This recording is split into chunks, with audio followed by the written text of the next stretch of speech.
Vamos colocar todo mundo na roda? Programa hoje especial com o Duda Teixeira, com o Caio Matos e também agora entra para fazer parte do time aqui também o deputado Rodrigo Valadares do União Brasil, lá de Sergipe. Tudo bom, deputado? Seja bem-vindo. Muito obrigado, boa tarde a todos que estão conosco nessa roda de conversa. É um prazer muito grande falar com cada um de vocês.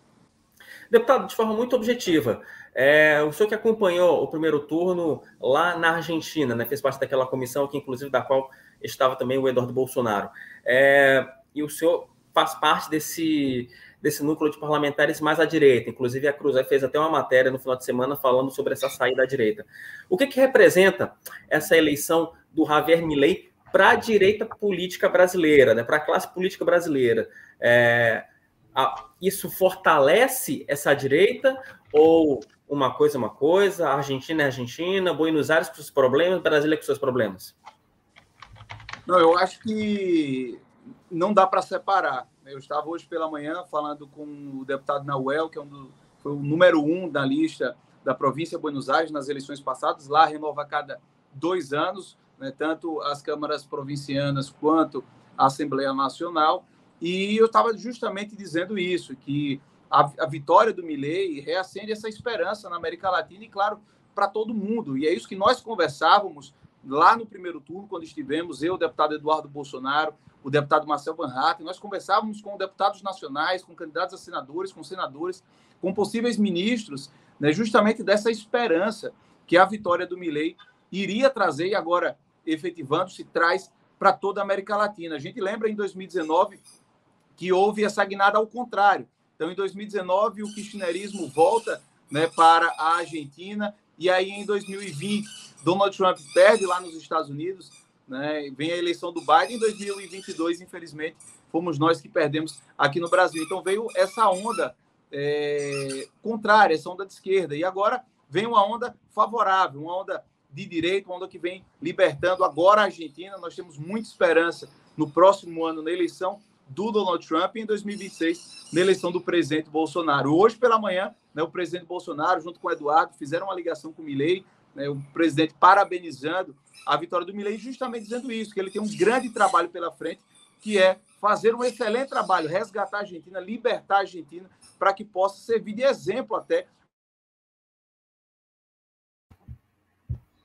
Eu acho que a gente... Perdão, acho que entrou aqui uma ligação. Mostrando, né, só para finalizar, né, e eu falava hoje com o repórter do Estadão, Augusto, isso na Argentina tem um valor muito simbólico para o Brasil, porque dando certo na Argentina, Javier Milei conseguindo tirar a Argentina dessa crise severa que ela passa, 140% de inflação oficial ao ano, uma moeda que não vale nada, pobreza extrema ao redor de Buenos Aires, a violência escalando de maneira assustadora, a cada 2 minutos um assalto em Buenos Aires. Então, resolvendo isso, será um case de sucesso e será uma esperança, que já é para a América Latina e para todo mundo. Caio e Duda, querem fazer alguma pergunta? Eu quero. Posso começar? Deputado, eu lembro que da última vez que a gente conversou, até você tinha conseguido emplacar uma emenda lá na medida provisória do Mais Médicos para não deixar, né, a contratação de médicos cubanos por um salário mais baixo. Foi ótimo, né? Mas a gente tinha aqui no governo do Lula essa questão de ficar adulando as ditaduras de Cuba e da Venezuela. Bom, o Lula usou muito o palanque político aí do Mercosul, da CELAC, para fazer esse tipo de coisa. Só que agora no Mercosul nós teremos 3 presidentes de direita, né? O Javier Milei, o Santiago Peña do Paraguai e o Luiz Lacalle Pou. E o Lula vai ser o único presidente aí dos 4 membros plenos, o único de esquerda. Você acha que a gente vai ter uma mudança aí no cenário regional com isso?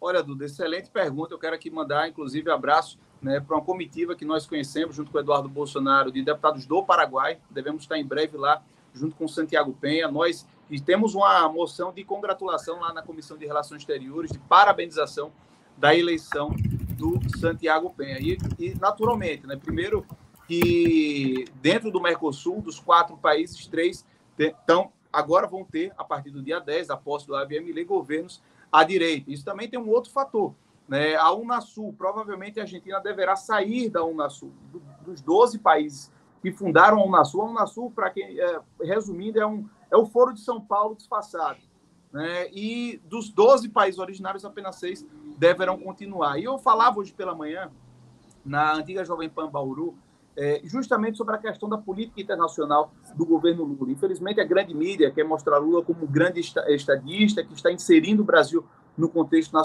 internacional, mas o que a gente vê, Duda, é justamente o contrário. O Brasil vem se isolando das democracias ocidentais, vem se isolando daqueles países que historicamente representam os valores do povo brasileiro, a democracia, o livre mercado, valores cristãos, ou seja, países que têm sintonia conosco. O Brasil vem se afastando desses países e se aproximando de ditaduras como o Irã, a China, a ditadura disfarçada da Rússia. Então, o Javier Milei, ele visa justamente dar essa guinada da Argentina, que também deu essa afastada, aos países ocidentais que historicamente são de maior relacionamento com nós, né, da América do Sul.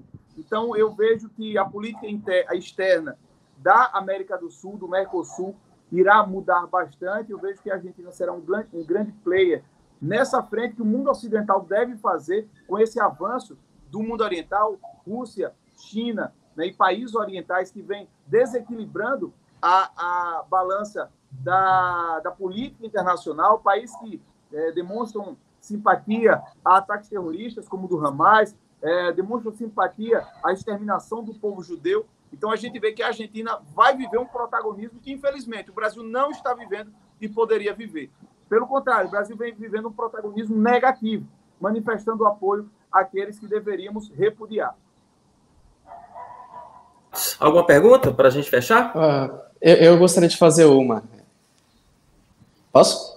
Pode, fica à vontade. Obrigado. Caio, aqui você tem... Olha, aqui no Made in Brasília, aqui, eu sempre falo, eu sempre trato todo mundo com a maior cortesia. Tapete vermelho, toalha no camarim.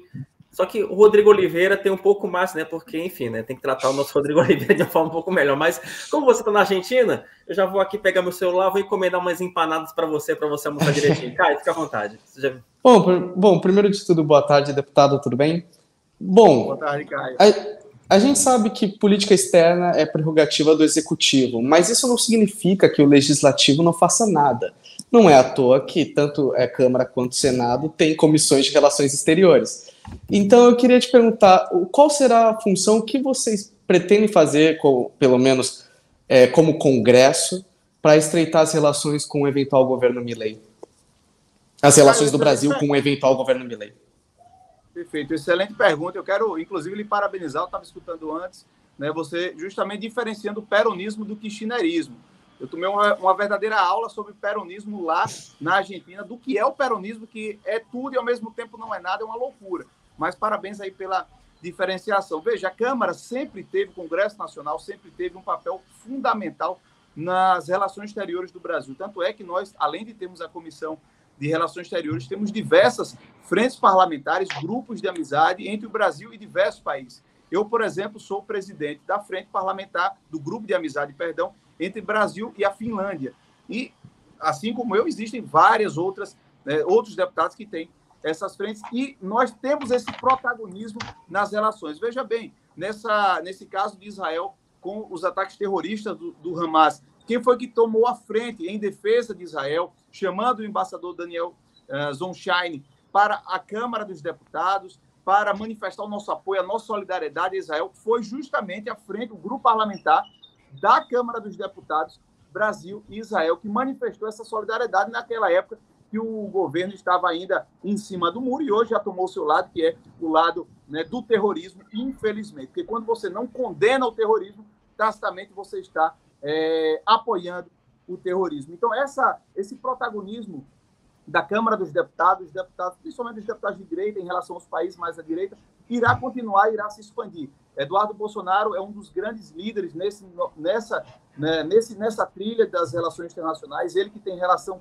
com praticamente todos os grandes líderes, né, mundiais da direita. Nós tivemos na Argentina, Caio, tiveram conosco no almoço com a vice Villarruel, a Vitória Villarruel, tiveram senadores da Colômbia, deputados do Peru, né, do Uruguai, da Venezuela tivemos um refugiado, tivemos o pessoal do Vox, lá da Espanha, ou seja, pessoas do mundo inteiro que estão em sintonia, em conexão, justamente para a gente, né, fazer essas relações. Sabemos que, em nível presidencial, o Brasil poderá ter alguns atritos com o Javier Milei, porém, em nível legislativo da Câmara dos Deputados, manteremos essas relações. E uma coisa que eu falava mais cedo, olha, as pessoas às vezes entram em pânico. O Brasil vai deixar de relacionar com a Argentina? Não, gente.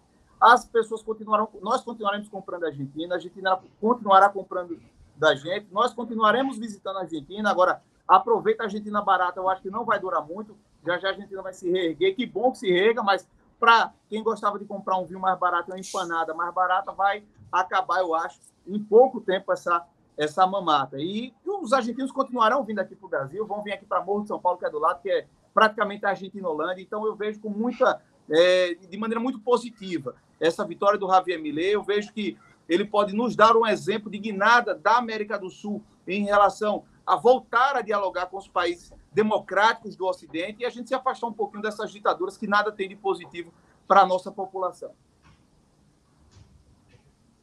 Hoje, uma perguntinha para a gente encerrar, porque o programa hoje tem muito assunto, parafraseando meu grande amigo, meu grande... Gente, esqueci das pessoas, gente. Eu tenho um cara de amigo e esqueci o nome da pessoa. Nosso grande Kenzo Matida. É a velhice, gente, é a velhice. Você vai indo para 50, você começa a esquecer as coisas.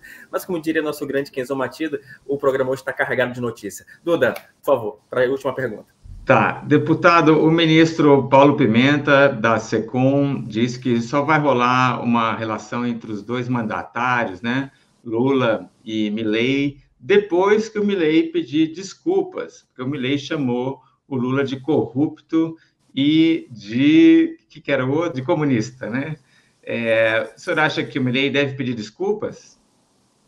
Meu Deus, né? Que absurdo, né? Milei falou de Lula, né? A gente no Código Eleitoral, no Código Penal, o crime de calúnia, né? Mas existe dentro do crime de calúnia a exceção da verdade, ou seja, você pode provar aquilo que você está dizendo. E para provar isso que o Javier Milei disse de Lula, não é difícil. Olha, a filha do Lula, a filha mais velha, mora aqui em Sergipe, aqui no estado. Ela chegou um dia desse com um primo meu e me contou que ela não gostava de mim porque eu havia chamado o pai dela de ladrão. Eu disse, olha, gente, realmente então você não deve gostar nem de mim, nem de metade da população brasileira, e eu não falei nada que não é. É algo que já está mais que provado. Veja, o Paulo Pimenta, eles podem ficar aí com essa birrinha deles infantil, com essa infantilidade, mas as relações entre Brasil e Argentina eu acho que serão fortalecidas, principalmente por nós do Congresso, Duda, como eu vinha falando, e o Brasil se tornará ainda mais ligado à Argentina, porque eu vejo que a Argentina terá uma grande prosperidade, uma grande guinada na sua vida econômica, a pobreza extrema. Hoje, 40% da população argentina vive na linha da pobreza. Eu vi isso. Eu estive na província de Buenos Aires, não na cidade autônoma, mas na província, visitei várias cidades, e a gente pôde ver a pobreza daquele povo. E eu vejo que existe possibilidade grande daquele povo se recuperar, e a Argentina é o nosso país irmão, nós somos nossos irmãos, e eu vejo que os laços entre os povos serão fortalecidos. Se o governo vai continuar com essa birra, querendo que ele peça desculpa por ter dito a verdade, eu só lamento, eu acho que é uma infantilidade do Paulo Pimenta e do governo brasileiro. Esse é o governo, deputado, das infantilidades, né? Inclusive, fizemos até uma matéria, né, Duda, sobre os gestos infantis do governo Lula. Acho que, inclusive, uma pauta pensada pelo Duda. Rodrigo Valadares, obrigado pela atenção mais uma vez, obrigado pela participação aqui no Meio Dia em Brasília. Duda e Caio, fiquem aí, como eu falei para vocês, vou sugá-los até a alma nessa segunda-feira, dia 20 de novembro de 2023. Deputado, até a próxima e conto com a sua participação em outras edições do Meio Dia em Brasília. Obrigado, Wilson. Obrigado também, Duda, Caio. Um prazer muito grande falar com vocês. Que Deus abençoe, uma boa semana e vitória do Milei. Muita felicidade para todos nós brasileiros e também para os nossos irmãos argentinos.